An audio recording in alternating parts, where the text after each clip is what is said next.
सर्व नागरिकांसाठी माहिती आपण देतो. आज 12:18 एक ईमेल प्राप्त झालेला होता.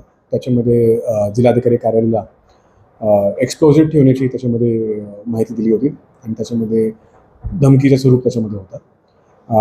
तात्काळ त्याच्यामध्ये संपूर्ण जो परिसर आहे त्याला इव्हॅक्युएट करण्यात आला. त्या ठिकाणी शोध मोहीम सुरू केली. संपूर्ण परिसर कॉर्डन आपण करण्यात आलेला होता त्याच्यामध्ये आणि कॉर्डन केल्यानंतर बिल्डिंगमध्ये प्रत्येक खोली सर्च करण्यात आली. त्याच्यामध्ये कुठल्याही प्रकारच्या संशयास्पद वस्तू भेटली नाही आहे. त्यानंतर संपूर्ण परिसरला आता कॉर्डन करून आम्ही तरी ठेवलेलं आहे. नागरिकांना याच्यामध्ये भयभीत होण्याची अजिबात काही गरज नाही आहे.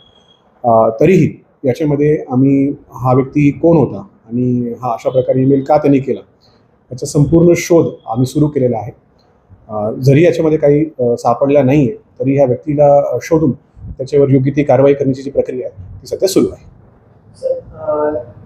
तुम्हाला प्राथमिकदृष्ट्या काय वाटतं, म्हणजे हा जो मेल आहे तो करणारा कोणत्या माइंडचा असेल? एक्झॅक्टली त्याच्या मनात काय आहे ते आता सध्या तरी नाही सांगता येईल. परंतु कारण आम्ही BDDS शोध तर संपूर्ण परिसरचा घेतलेला आहे, त्यामुळे ही ईमेल पूर्णपणे हा आपण असं म्हणू शकतो की हा मेल खरं नव्हता.